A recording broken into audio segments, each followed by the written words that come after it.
Dark Racism, Linguistic and Economic, How America Built Inequality into Law, Wealth, and Culture. Written and narrated by Eric Leo. Chapter 1. What Was Stolen? How We Got Here, and the Story We Inherited. Before I say anything in my own voice, I want to start by giving you the better work. If you want to learn this subject for real, don't let this book be the only thing you read.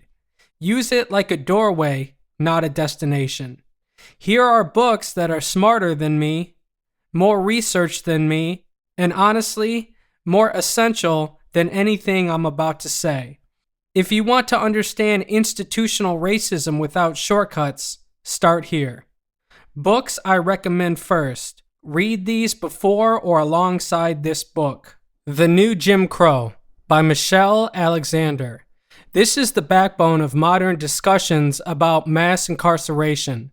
Alexander shows how the U.S. built a racist caste system after civil rights, not before. On paper, everyone has equal rights.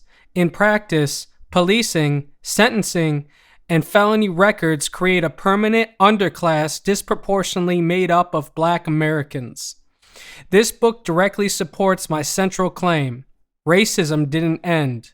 It adapted. If you understand this book, you understand why dark racism focuses on institutions, not individual bad actors. The Color of Law by Richard Rothstein. Rothstein demolishes the myth that segregation just happened. Using court cases, zoning laws, housing policy, and federal programs, he proves segregation was created by government action at every level.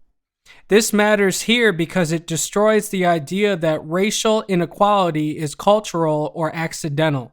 It shows that today's wealth gap, school inequality, and neighborhood poverty are the result of deliberate policy, not personal failure. A People's History of the United States by Howard Zinn. Zinn tells American history from the perspective of people who paid the price for progress: workers, enslaved people, indigenous communities, and the poor.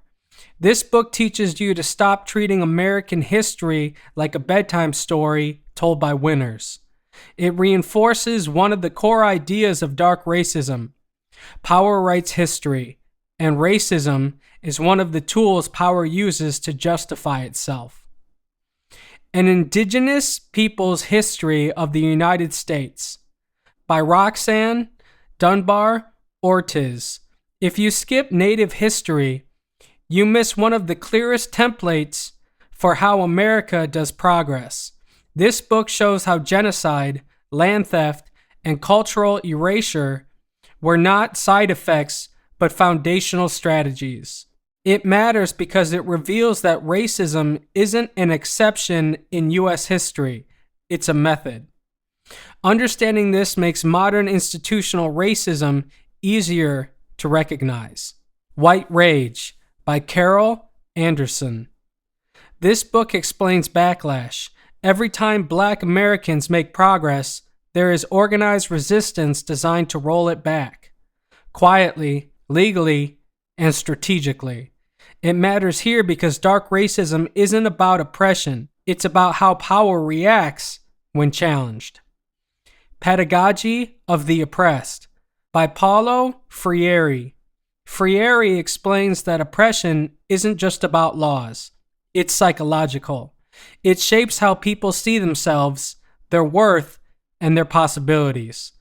This book is crucial to dark racism because it explains why oppressed communities sometimes internalize narratives that harm them, and why blaming culture instead of systems is a trap. Ghosts in the Schoolyard by Eve L. Ewing.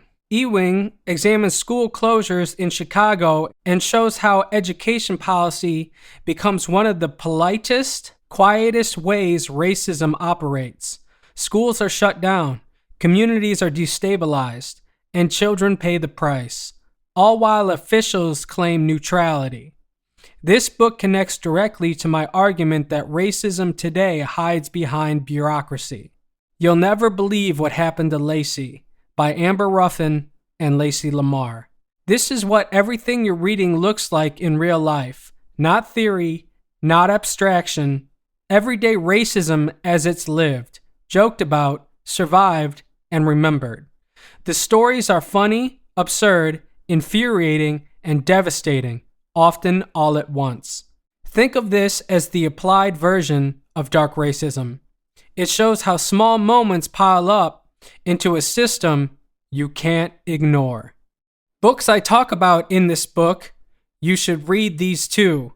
These works are referenced directly in the arguments and examples throughout the book. Critical Race Theory, The Key Writings That Form the Movement by Kim Crenshaw. This collection shows what CRT actually is, a legal framework developed to explain why inequality persists after civil rights laws pass. It's about systems, not personal guilt. This book matters because CRT is constantly misinterpreted and dark racism builds on many of the same structural insights. A Collar in My Pocket by Jane Elliott. Elliott documents the blue eyes, brown eyes experiment, showing how quickly ordinary people can be trained to discriminate when authority sanctions it. This directly supports my argument that racism is learned, situational, and reinforced by systems, not hardwired. The Rich Get Richer and the Poor Get Prison by Jeffrey H. Ryman. This book explains how the criminal justice system reflects class inequality rather than neutral justice. Street crime is punished harshly. Elite crime is minimized or ignored. This directly feeds into dark racism's focus on economic control over linguistic offense. The Lucifer Effect by Philip Zimbardo. Zimbardo expands on the Stanford prison experiment to show how ordinary people commit harm when placed inside systems that reward dominance, obedience, and dehumanization. The core insight is that situational forces often overpower individual morality. This book matters because it explains how racism can persist without overt hatred. People absorb roles, follow incentives, and normalize cruelty while telling themselves they're just doing their job. Dark racism relies heavily on this idea. Racist outcomes don't require racist intent when the system itself trains behavior. Blink by Malcolm Gladwell. Gladwell explores implicit bias and fast thinking, including how people who continuously reject racism still make biased decisions under pressure. This matters for understanding policing, fear, and split-second judgments, key themes in this book. Other media I mention know they exist. I don't recommend these as moral guides, but they matter historically or contextually. The Birth Dearth by Ben J. Wattenberg. This work is relevant to discussions about demographic pain, capitalism's need for population growth, and how reproductive policy becomes racialized. It's mentioned to explain motives, not endorsed conclusions. Race Traits and Tendencies of the American Negro by Frederick Ludwig Hoffman, a textbook example of scientific racism.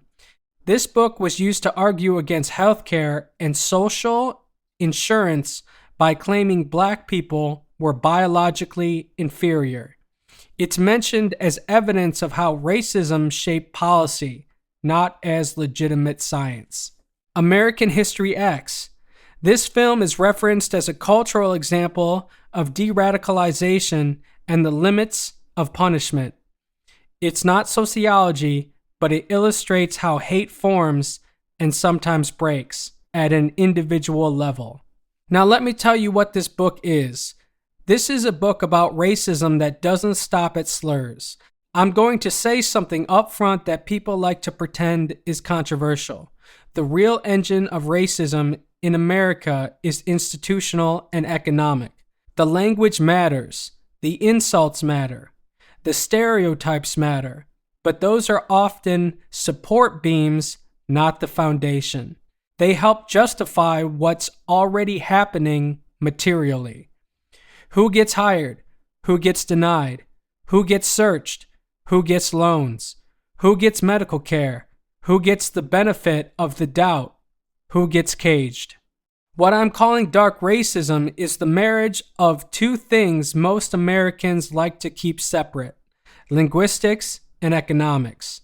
It's the idea that economic oppression tied to race is the real oppression, and that slurs and narratives often function like propaganda for that oppression.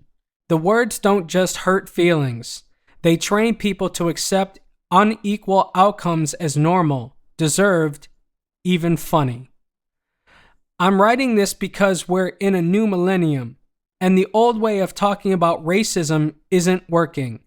It either gets reduced to etiquette or it gets treated like a spooky ghost from the past. Meanwhile, the machine keeps running. Different buttons, same machine. So I'm going to construct it, not in an everybody hold hands and smile way, in a look at what this is and how it works way. If we can't see it clearly, we can't fight it. And if we can't fight it, we're basically volunteering to live inside it. This book is my attempt to explain racism through the eyes of sociology, psychology, and history.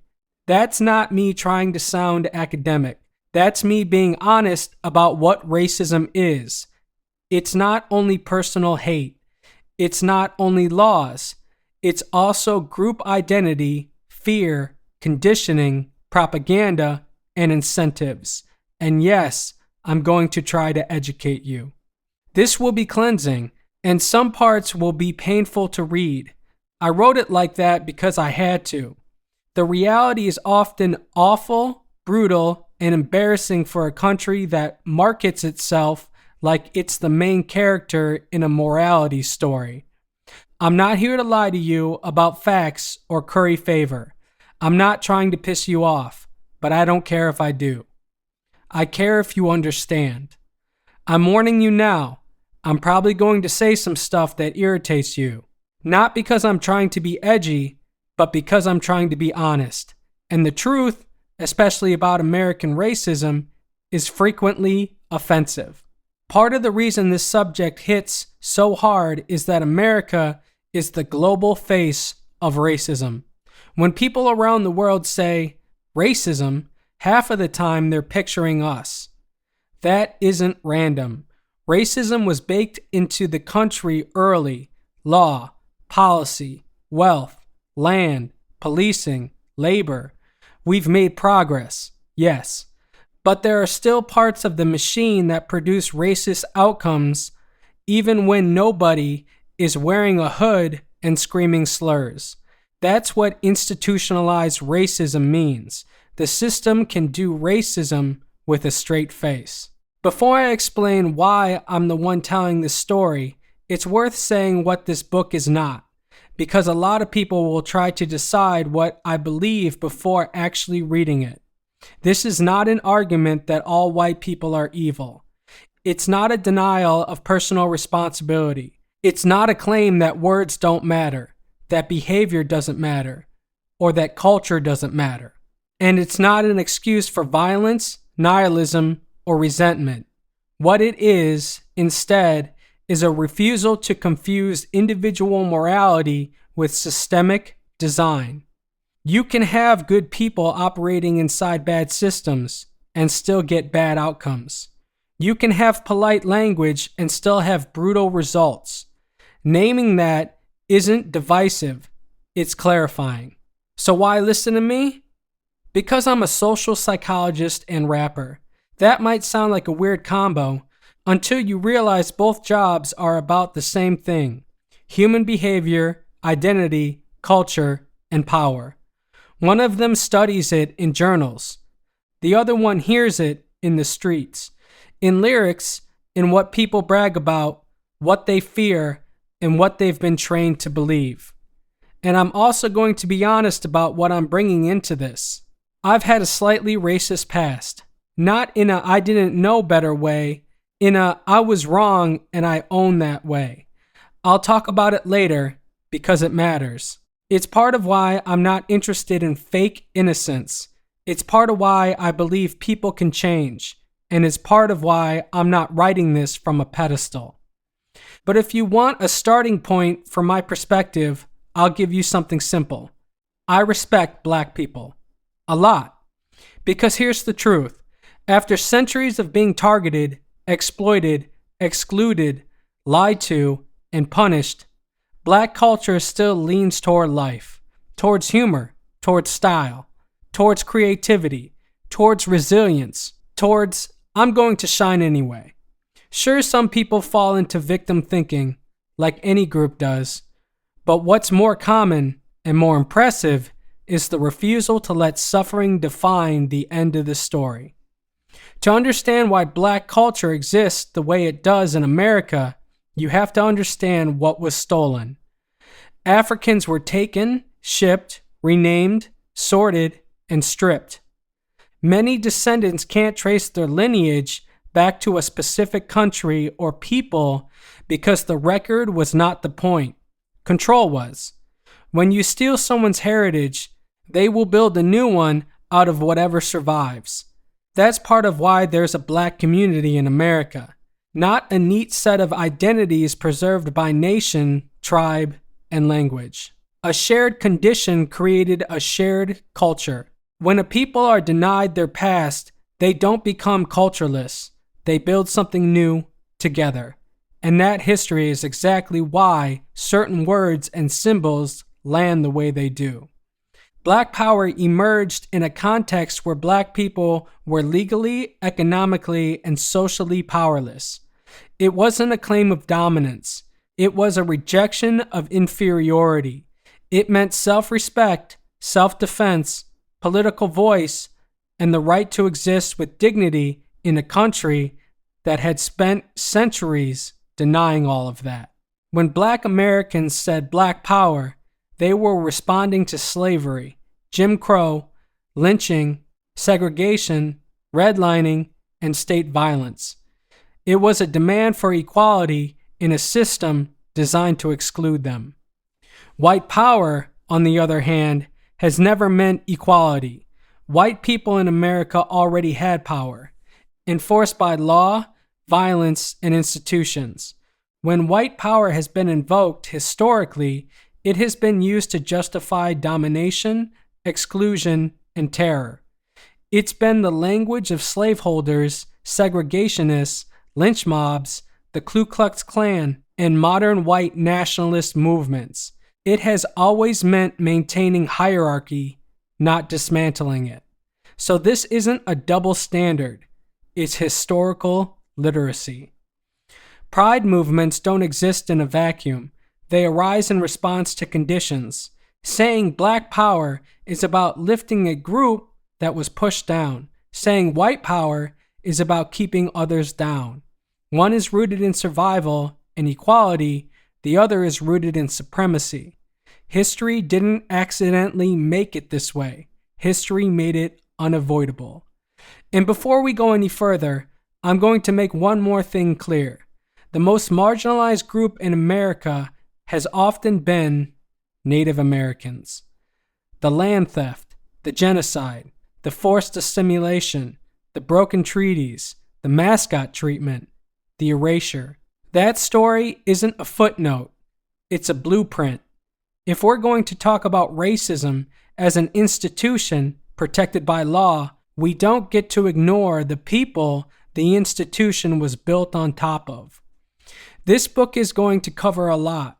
Race as a social construct, how children learn bias early, why colorblind isn't a solution, how law and order become a racial weapon, how the war on drugs functioned as social control, why the police sit at the center of so many modern flashpoints, how propaganda outfits dress ideology up as education, how communities can be shaped into self-defeating patterns, and why none of this is really fixable without economic justice.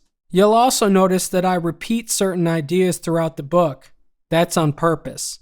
Some truths don't sink in the first time, especially when we've been trained for decades not to see them. If an argument matters, it deserves to be said more than once, until it stops sounding radical and starts sounding obvious. The core idea is simple. Racism in America is not mostly a personality problem. It's a design problem. The system isn't broken. It's obedient. It's doing what it was built to do. And if that sentence makes you defensive, good. That means you're awake. Now we can start. Chapter 2. How Black Culture Was Formed. After the Erasure and What Survived. I have to understand Black culture for two reasons. One is practical. I'm a rapper. Hip-hop didn't come from nowhere. It was created inside Black communities, shaped by Black history, Black struggle, Black humor, and Black creativity. If you want to participate in that art form honestly, you have to respect where it came from. The other reason is academic. I'm a social psychologist. Culture is how groups survive pressure. If you want to understand how people adapt to oppression, you study culture. Some people will say, Black culture isn't really a thing. That's wrong. Black culture is very real and it exists for a specific historical reason. To understand why, you have to understand what was taken. When Africans were captured and sold into slavery, they weren't treated as people with identities worth preserving. They were taken from different regions, different nations, different ethnic groups, forced onto ships, and transported through the Middle Passage. Control was the point, not heritage. Once in the Americas, enslaved people were renamed after their owners. Families were broken apart. Native languages were punished out of them. Cultural continuity was intentionally destroyed. This wasn't an accident of history. It was a strategy. If people don't know where they are or where they came from, they're easier to dominate. That's why many African Americans today can't trace their ancestry back to a specific African country or people. They were robbed of that knowledge.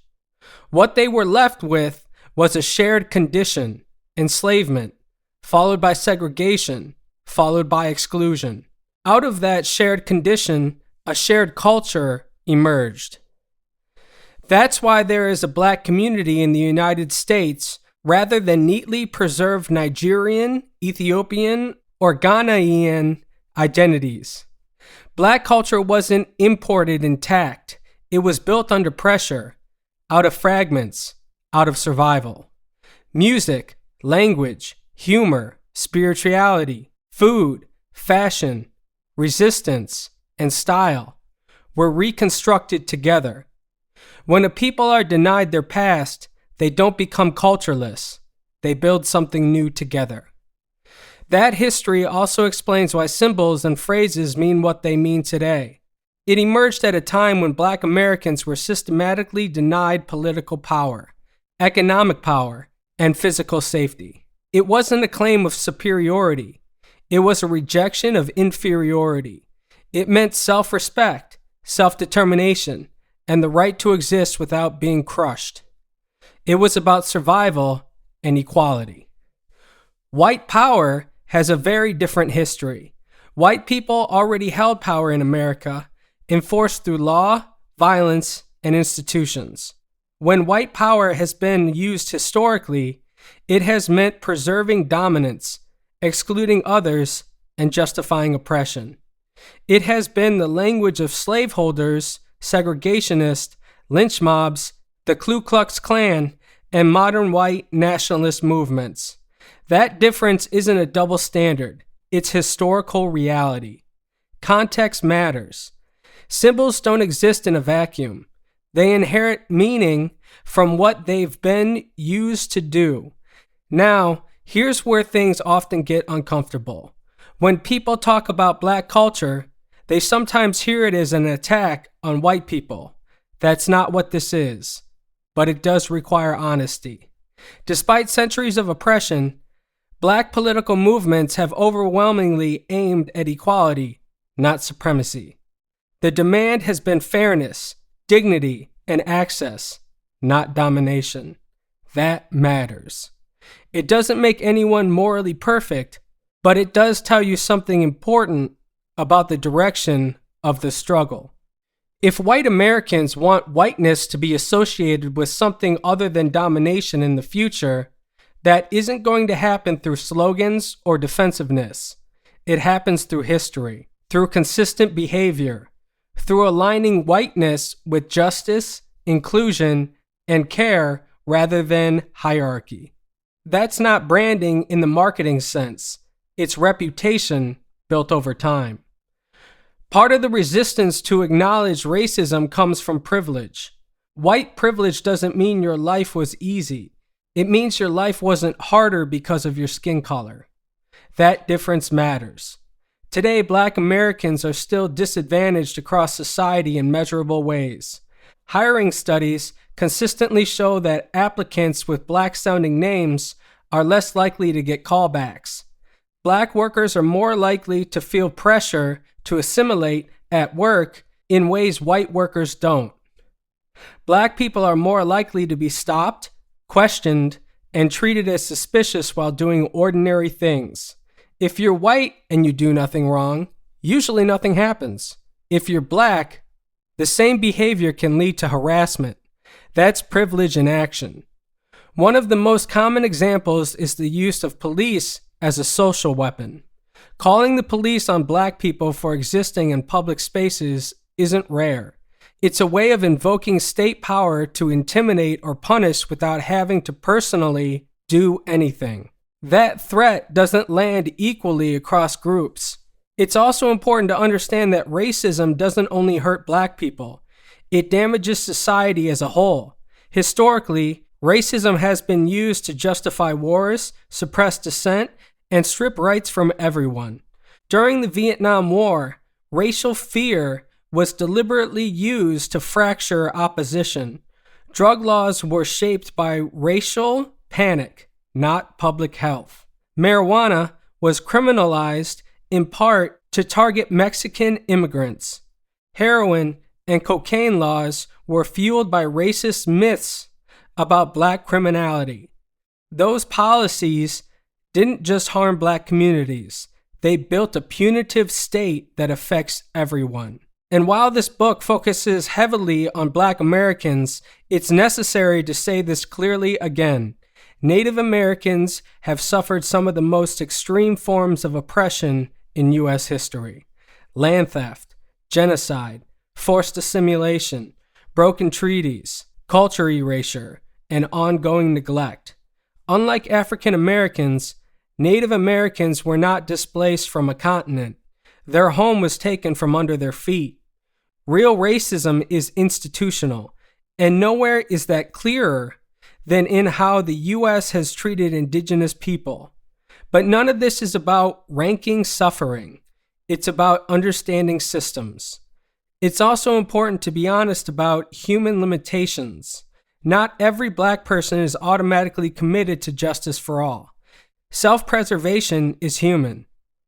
That's why figures like Martin Luther King Jr. mattered so much. He insisted on universal civil rights, grounded in character and humanity, not just group survival. As time passes, fewer people alive will have lived through the civil rights era. The memory fades. The work doesn't. This brings us to the core idea of this book.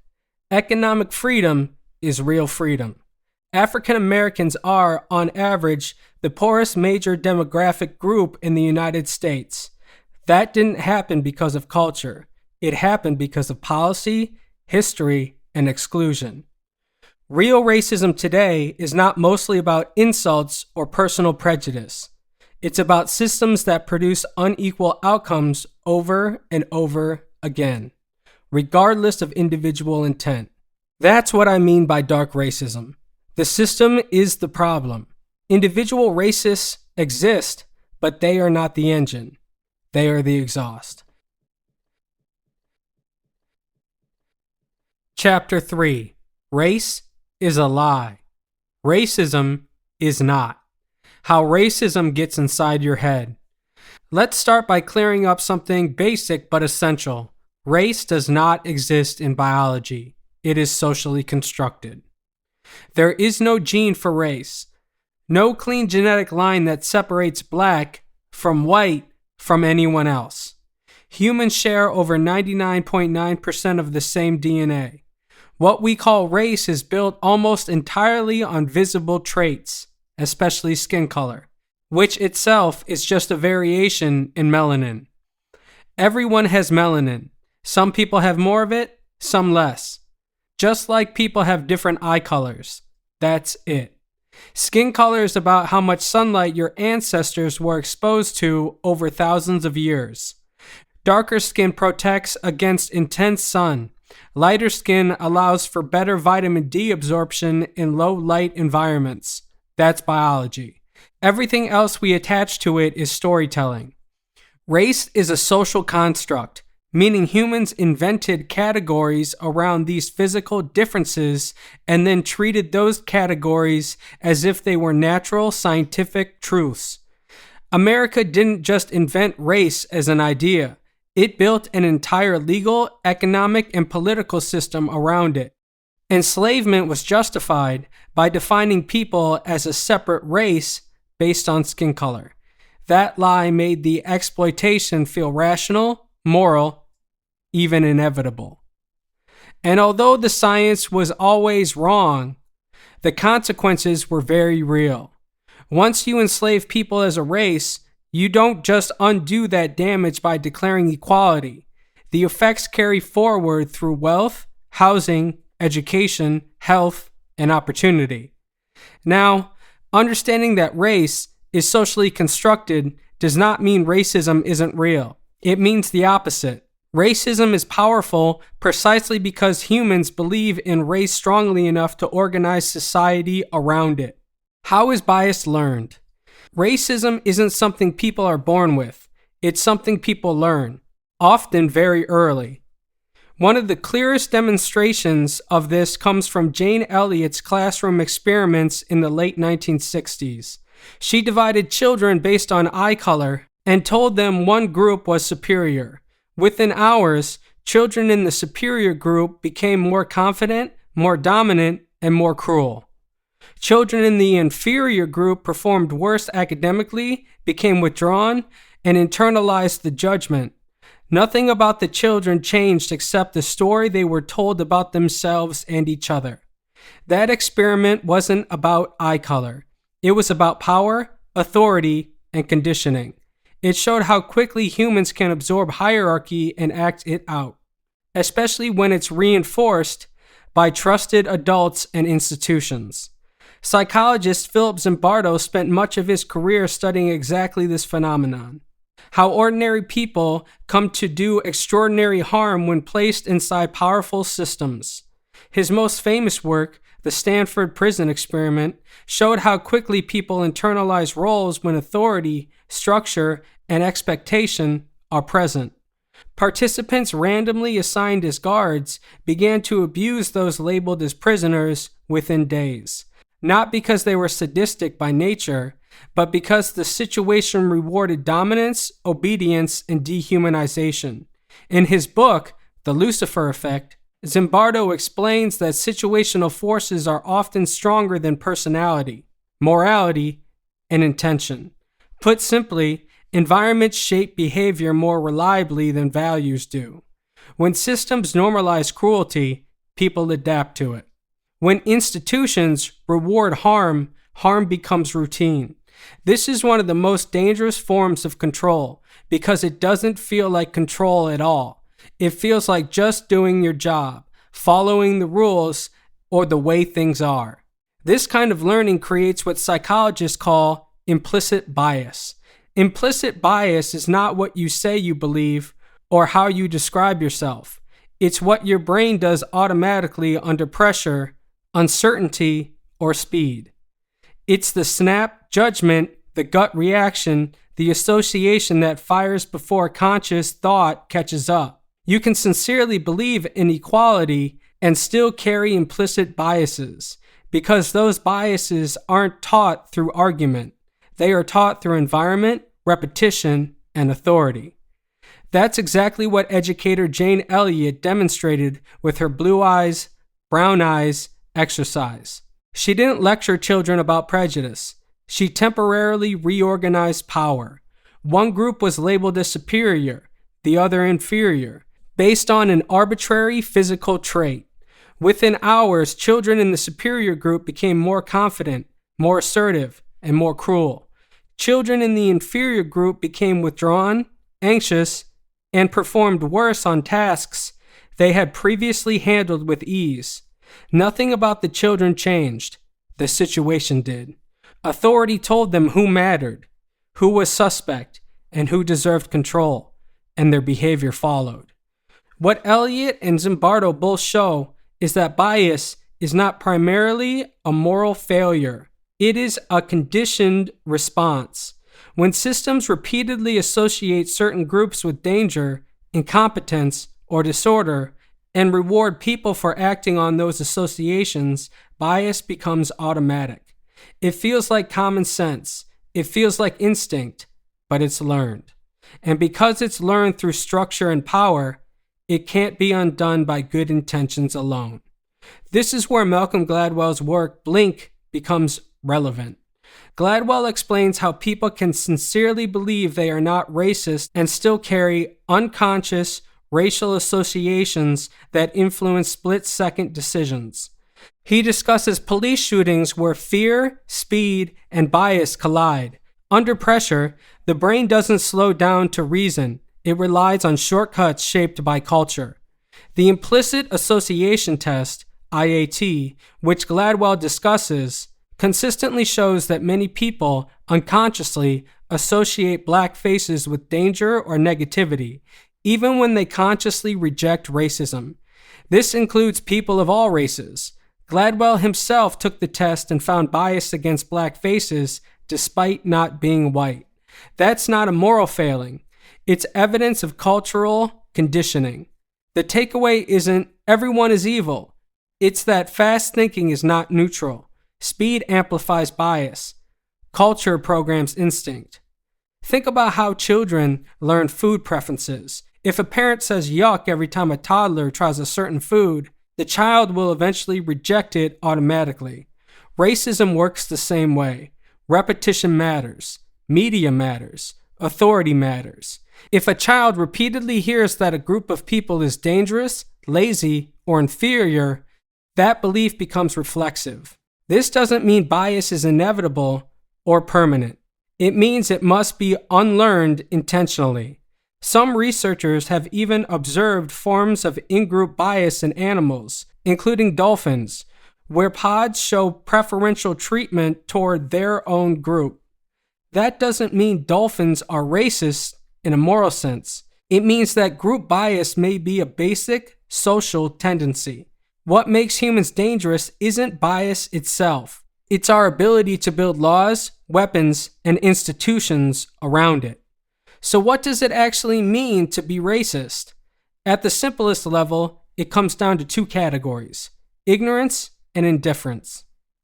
Most people, when they generally learn better, they try to do better. But racism persists when people either refuse to understand reality or understand it and choose not to care. Racists aren't always loud or violent.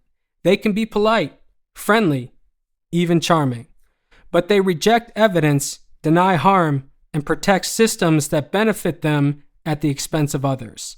Fear plays a huge role. In psychology, fear often produces aggression. You see it in animals. You see it in humans. Racism thrives on fear of the unfamiliar, fear of loss, fear of status change. That fear gets rationalized into ideology. And here's an uncomfortable truth. Being educated does not automatically prevent racism. Sometimes it just gives people better language to justify it. This brings us to a necessary distinction. People often confuse two definitions of racism: prejudice-based racism, hostility, stereotyping, or belief in racial superiority, and power-based racism, prejudice plus institutional power. When people say black people can't be racist, they're usually relying on the second definition. But the first definition still exists, and it matters socially and psychologically. A person does not need control of the state to hold racist beliefs, spread racial hatred, or justify exclusion or violence. Bigotry doesn't check your resume first. You can acknowledge that white supremacy is structurally dominant in America while also recognizing that racist ideas can come from anyone. Anti-white racism exists, even if it doesn't shape institutions in the same way. So do anti-Semitic conspiracies and racial essentialism when they appear in black or other minority communities. This is where figures like Louis Farrakhan and the Nation of Islam come into conversation. Under Farrakhan's leadership, the organization has promoted anti-Semitic conspiracy theories, racial separatism, and claims of black racial superiority. These positions are well documented and widely condemned, including by civil rights organizations. Calling this out is not anti-black. It's anti-racism applied consistently. And consistency matters. Some people excuse racism from marginalized groups by saying it's a response to oppression. Trauma can explain hatred, but it does not justify it. If racism is wrong, it has to be wrong universally. Otherwise, morality collapses into tribalism. Worse, racism framed as liberation tends to backfire politically. It alienates allies and reinforces stereotypes that harm the very people it claims to defend. Oppression can produce rage. Rage can harden into ideology. That ideology can still be wrong.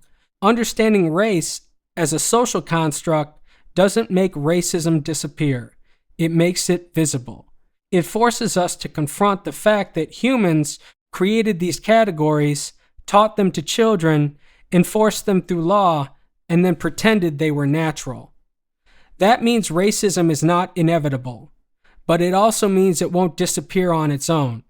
If bias is learned, it can be unlearned, but not passively, not by pretending we're colorblind, and not by focusing on individual attitudes while ignoring the systems that reward discrimination. This chapter is about setting the foundation. Before we talk about institutions, economics, policing, or policy, we have to understand how the idea of race got into our heads in the first place. And that's why it's so hard to get out. Because what people believe shapes what systems they tolerate. Chapter 4. The History. The Architecture of Cruelty and Why Slavery Never Ended. If you want to understand American racism, you have to stop sanitizing its origins. American slavery was not just forced labor. It was chattel slavery, meaning human beings were legally defined as property, not workers, not servants, property. Bought, sold, insured, inherited, mortgaged, bred, and discarded.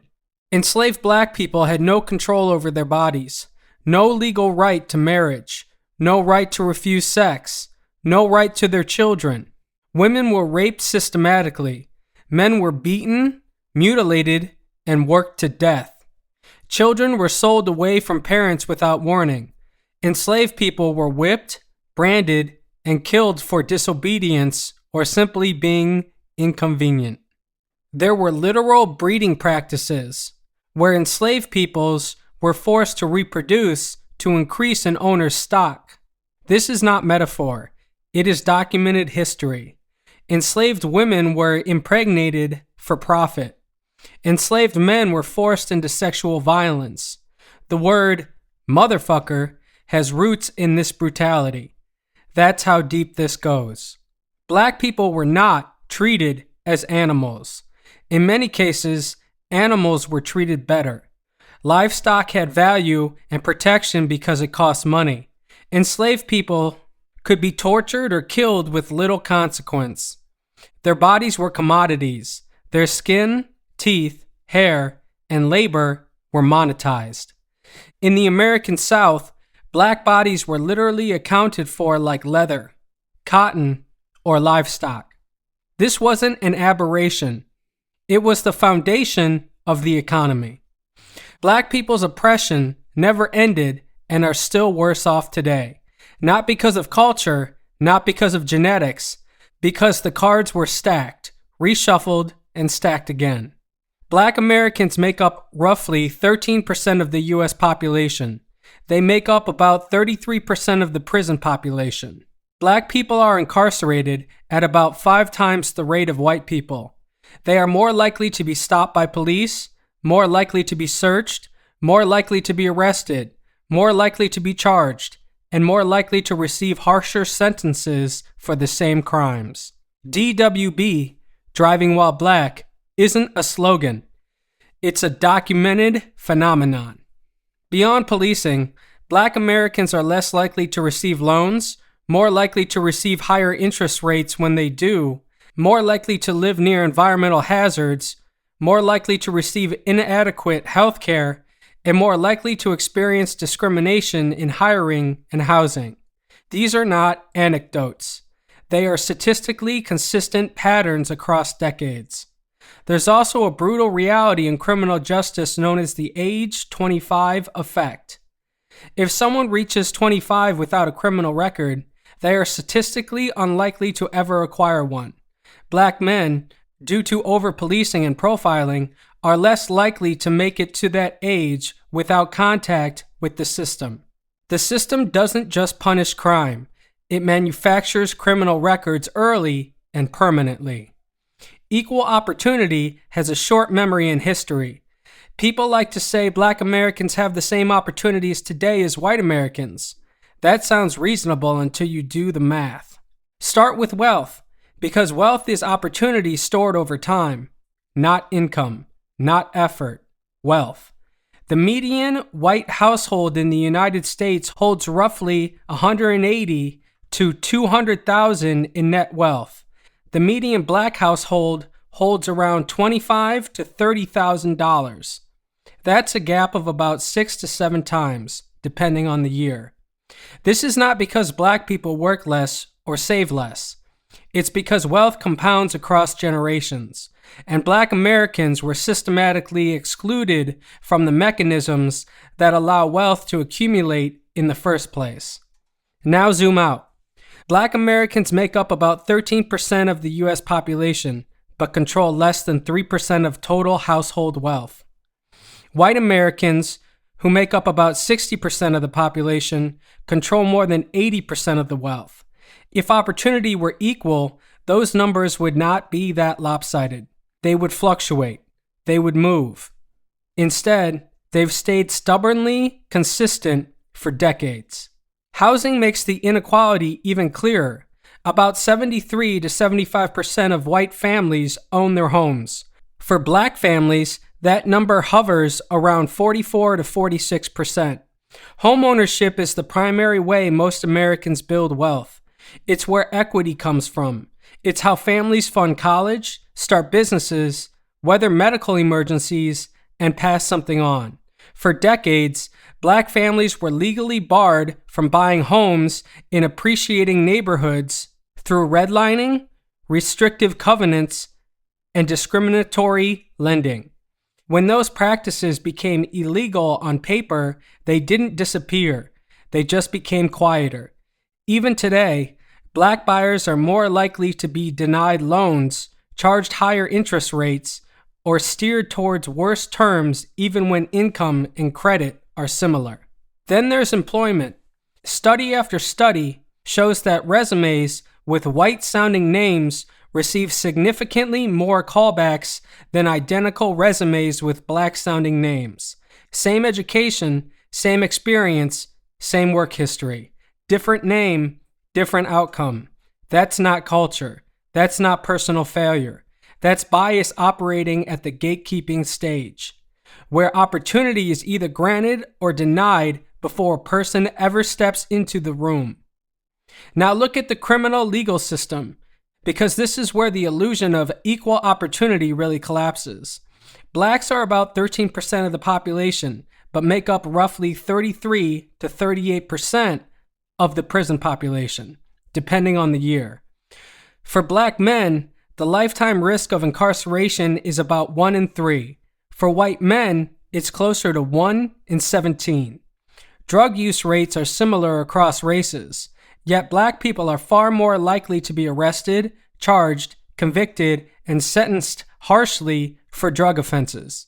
A felony record then blocks access to jobs, housing, loans, voting, and public benefits. That's not a coincidence. That's a pipeline. Education follows the same pattern.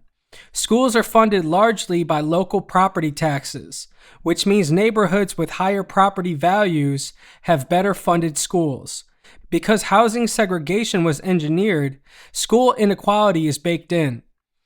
Predominantly black school districts receive thousands of dollars less per student than predominantly white districts. That's fewer counselors, fewer advanced courses, outdated materials, overcrowded classrooms, and fewer pathways to college. When people later point to achievement gaps, they ignore the funding gaps that produce them. Healthcare outcomes tell the same story. Black Americans have shorter life expectancies, higher maternal mortality rates, higher rates of chronic illness, and worse outcomes across almost every major health metric. This persists even when controlling for income. Why? Because access, quality of care, environmental exposure, stress and constant surveillance, and historical medical neglect all stack the deck. Equality on paper doesn't survive contact with reality. Put all this together, and the math becomes unavoidable. If Black Americans experienced equal opportunity, you would not see the same group consistently overrepresented in poverty, underrepresented in wealth, overpoliced, underhoused, underfunded in schools, and underserved in healthcare generation after generation. Random chance does not produce patterns this stable. Culture does not explain gaps this large. Only systems do. That's why equal opportunity sounds fair, but functions as a distraction. It ignores starting positions. It ignores accumulated advantage. It ignores compounding loss. It treats a marathon like a foot race and then blames the runner who started miles behind for not keeping up. When you do the math honestly, the conclusion isn't controversial. It's mechanical. This isn't about ancient history. This is about outcomes that exist right now, produced by policies that still shape who gets access, who gets credit, who gets patience, and who gets punished. Equal opportunity doesn't mean much when inequality is already locked in, and pretending otherwise doesn't fix the system. It protects it. There were roughly 10 generations of slavery and segregation, followed by only 3 generations since the Civil Rights Act. Equality on paper did not erase the consequences of exclusion from wealth-building programs. Black Americans were largely excluded from the GI Bill, which created the white middle class through subsidized home loans and education, Homestead Acts, which gave millions of acres of land to white families, and many New Deal programs, which excluded domestic and agricultural workers disproportionately black. While Black Americans were fighting for basic rights, white Americans were building equity. Homes, inheritance, stability, that wealth compounds. Inequality does too. The United States is terror by law, especially if you're Black or indigenous. When mob violence became politically inconvenient, racism didn't disappear. It changed uniforms. Segregation and Jim Crow laws were introduced to formalize second-class citizenship. Separate but equal was never equal. It was a legal illusion designed to maintain hierarchy. Black schools were underfunded. Black neighborhoods were disinvested. Black votes were suppressed. The United States government experimented on black bodies. The Tuskegee syphilis study deliberately withheld treatment from black men to observe the disease's progression. Civil rights leaders were treated as criminals. The FBI surveilled, harassed, and attempted to destroy black political movements. Dr. Martin Luther King Jr. was labeled a communist. The Black Panthers were targeted, infiltrated, and dismantled. Fred Hampton was killed by police while he slept. This was not paranoia. It was policy. Black Americans weren't just punished for existing. They were punished for succeeding. Emmett Till was lynched for allegedly whistling at a white woman. Between Reconstruction and World War II, thousands of black Americans were lynched. Many were business owners, landowners, or community leaders who disrupted the myth of black inferiority. Tulsa's Black Wall Street was burned to the ground in 1921. Dozens were killed. Thousands were displaced. Insurance claims were denied. No reparations were paid. Similar massacres happened in Rosewood, Florida, and elsewhere. Success was treated as a threat. Objectively, policing can be seen as white terror. Modern policing has roots in slave patrols tasked with capturing runaway slaves. After slavery ended, groups like the Ku Klux Klan, founded in 1865, filled the enforcement gap.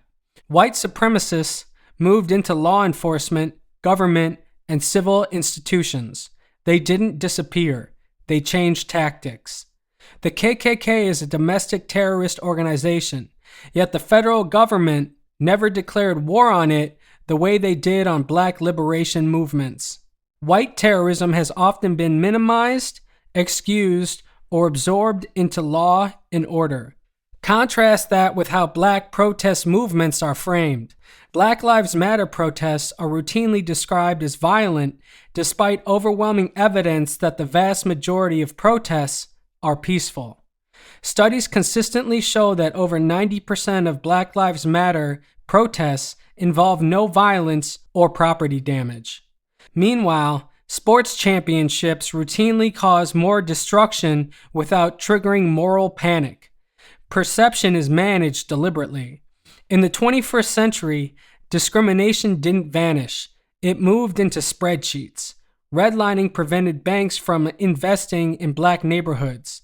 Even after it was outlawed, its effects persisted. Black families were steered towards subprime loans. Higher interest rates meant slower wealth accumulation. Predatory lending stripped what little equity existed. That's why black neighborhoods often struggle, not because of culture, because capital was intentionally withheld. Wealth builds across generations. Poverty does too. African Americans today have, on average, 1/10 the wealth of white Americans. That is not accidental. It is cumulative. The system is not broken. It's obedient. Again, while looking at it objectively, mass incarceration is American economic policy manifest. After the Civil Rights Act, mass incarceration exploded. The war on drugs, launched under Nixon, criminalized addiction instead of treating it as a health issue. Internal government documents later admitted drugs were used as a political weapon against black communities and anti-war activists. Crack cocaine carried sentences 100 times harsher than powder cocaine, despite being pharmacologically similar. Crack was associated with black users, powder cocaine with wealthy white users. That disparity was policy, not coincidence. The U.S. has 5% of the world's population and nearly 25% of its prisoners. Incarceration became an industry. Prison labor became profitable. For-profit prisons lobbied for harsher laws. Corporations benefited. Punishment replaced care. Some people may point out that slavery existed before America, but America perfected a new lie, that skin color determined human worth. That's what separates American slavery, the big lie. This lie justified enslavement, segregation, and exclusion. It was exported globally. Hitler studied American racial laws and indigenous genocide. The big lie worked because it turned exploitation into destiny. Slavery didn't end. It evolved. The 13th Amendment outlawed slavery except as punishment for a crime. That loophole was exploited immediately. Vagrancy laws criminalized black existence. Convict leasing replaced plantations. Forced labor continued under a different name.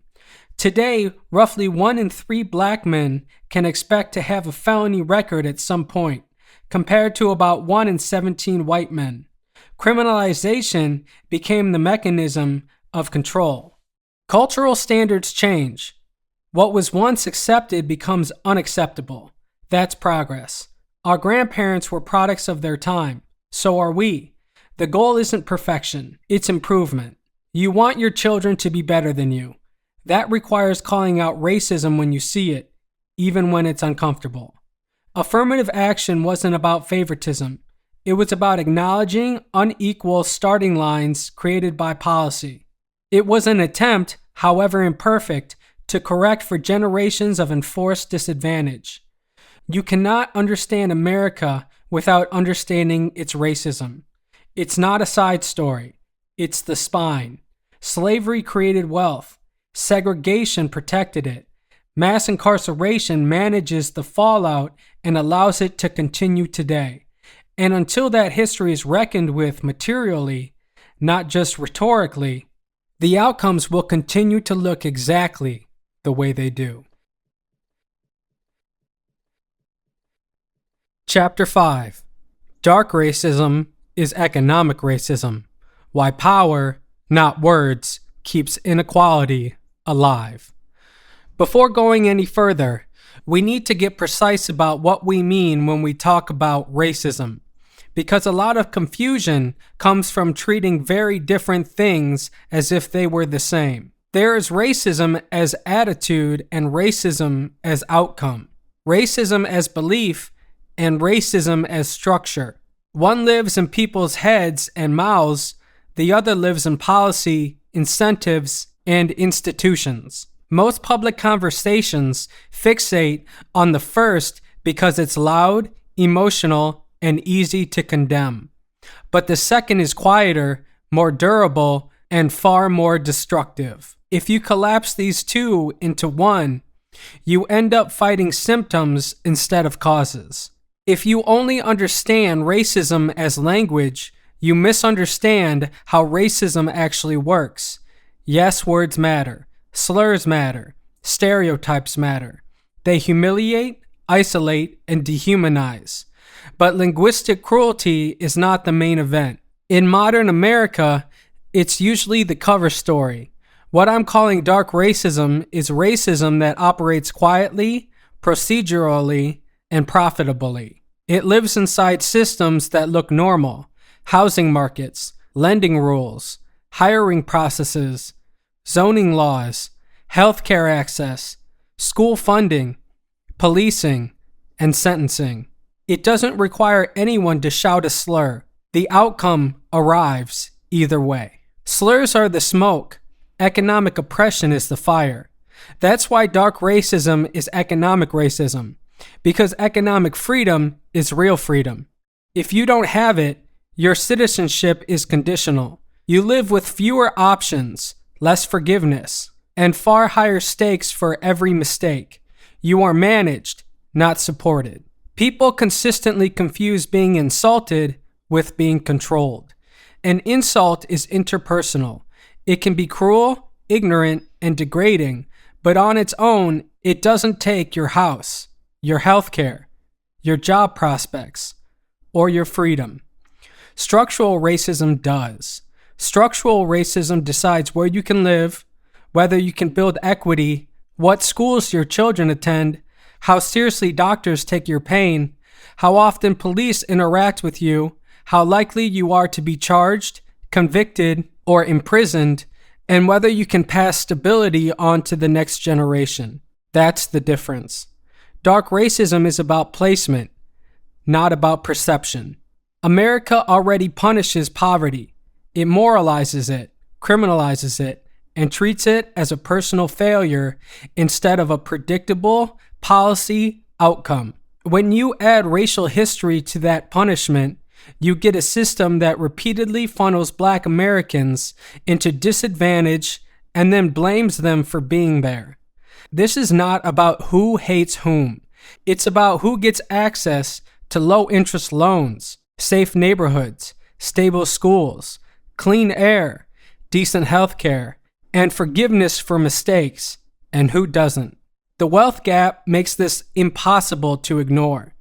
The typical white family in the United States holds hundreds of thousands of dollars more in wealth than the typical Black family. That gap isn't about effort or values. It's about inheritance, homeownership, and access to capital over generations. Wealth isn't just money. It's isolation. It's options. It's surviving emergencies without your entire life collapsing. When you don't have wealth, everything costs more. Debt is more expensive. Housing is less stable. Stress is constant. Health outcomes worsen. Mistakes become catastrophic instead of recoverable. Housing is the engine of American wealth, and racism has been sitting on the hood of that engine for decades. Homeownership is how most American families build equity and pass stability forward. When one group is consistently denied fair access to mortgages, charged higher interest rates, steered into worse neighborhoods, or blocked from buying altogether, that group is locked out of the primary path to wealth. Modern lending data shows Black applicants are denied mortgages at much higher rates than white applicants, even today. When loans are approved, Black borrowers often pay more for them. That difference compounds across decades and generations. Where you live also determines how long you live.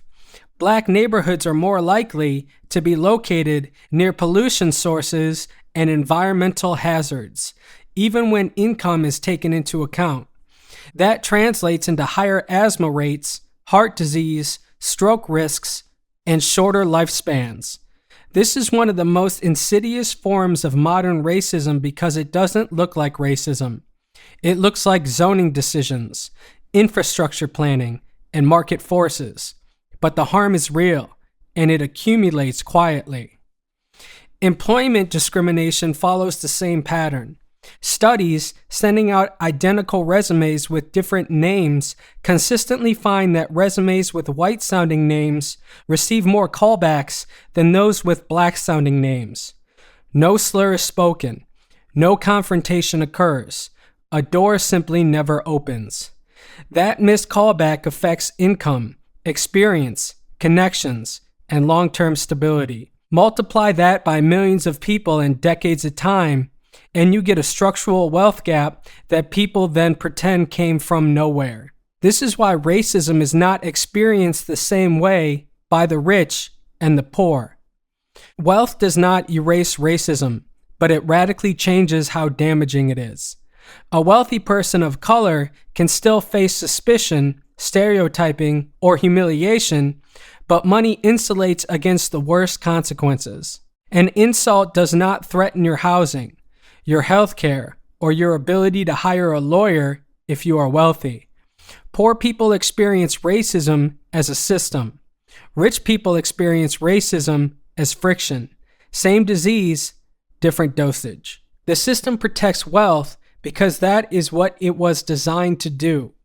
Racism has repeatedly been used to divide working people, justify punishment instead of care, criminalize social problems, suppress political coalitions, and keep labor cheap and desperate. This isn't a conspiracy. It's how incentives work. If you can keep a group economically vulnerable, you reduce their bargaining power and political influence. If you can't convince everyone else that the group condition is their own fault, you prevent structural change. The pattern is simple and devastating. Wealth building is blocked through housing discrimination, job discrimination, and disinvestment. Poverty becomes concentrated. The outcomes of that poverty are heavily policed. Social problems are punished instead of treated. Criminal records and debt lock people out of future opportunities. The cycle repeats across generations. At no point does anyone have to say something overtly racist for the system to function. Mass incarceration is the most visible economic cage. Black Americans are imprisoned at far higher rates than white Americans, not because they commit more crime, but because of where police patrol, how laws are enforced, how discretion is applied, and how punishment is distributed.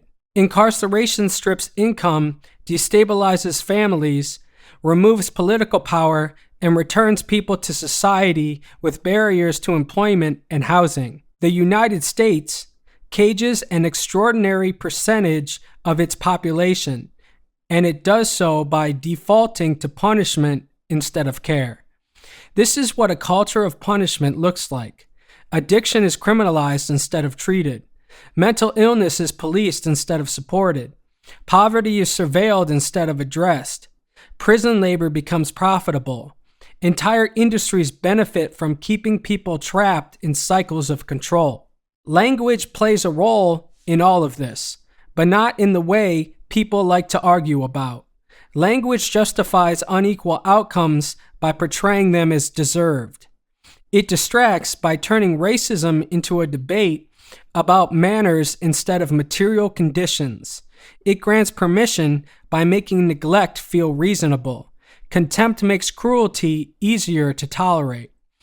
Dark racism is racism that continues working even when everyone learns to whisper. It lives in underwriting models, hiring filters, zoning boards, school district lines, highway placement, pollution citing, bail schedules, plea deals, sentencing guidelines, and background checks. A society can become perfectly polite and still destroy lives at scale. If a group is denied wealth-building opportunities for generations, that group will be poorer. If they are poorer, they will face more instability and stress. If they face more instability, they will be policed more.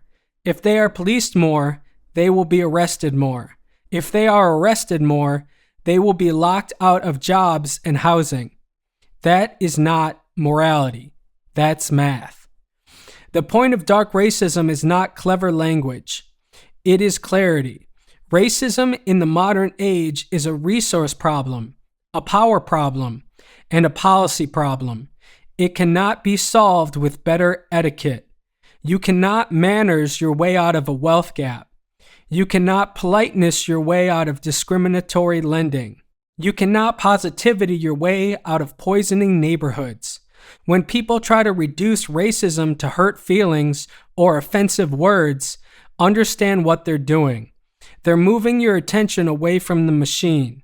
They're asking you to fight smoke while the house burns. This book isn't going to let you do that. About the author. Eric Liu is a social psychologist, writer, and rapper whose work explores the intersection of culture, economics, and power. He holds a degree in sociology from Eastern Michigan University, where he studied social inequality, institutional behavior, and how systems shape outcomes. His work rejects surface-level explanations for deep structural problems, especially narratives that blame the people most harmed by those systems. Drawing from both academic and artistic worlds, Eric approaches racism through structure rather than sentiment. As a social psychologist, he focuses on how institutions, incentives, and environments shape behavior more than individual morality ever could. As a rapper and writer, he understands how language, provocation, and discomfort can force attention onto truths people would rather avoid. Dark racism grew out of that tension, where uncomfortable language meets necessary clarity. Eric is the author of Farming Humans, which examines how modern capitalism conditions behavior through economic pressure and incentive structures. Can and Will Do, a reflection on agency and resilience, and 108, a personal account of mental illness, delusion, accountability, and recovery. Together, his work traces how systems shape people and how people are taught to internalize systems that harm them. He has been open about living with serious mental illness, including periods of untreated schizophrenia that led to harmful behavior. Rather than hiding that past, Eric confronts it directly, taking responsibility and using the experience to better understand how fear, ignorance, and misdirected anger turn into racism. That lived experience informs his conviction that most people are not born hateful, but shaped by environments that reward blame over understanding. Eric argues that modern racism is not primarily about language or individual cruelty, but about economic and institutional design.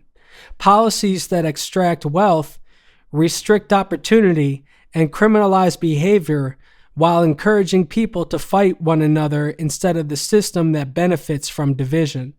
His writing is intentionally conversational, blunt, and sometimes uncomfortable, not to shock, but to break through denial and complacency. At its core, his work is about dignity, who gets it, who is denied, and how systems decide.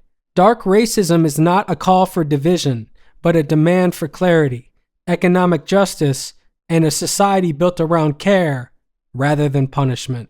Eric continues to write, make music, and study power with a goal to help people stop fighting sideways and start looking up. Explore Eric's music, books, and philosophy, and learn more at fiance.com.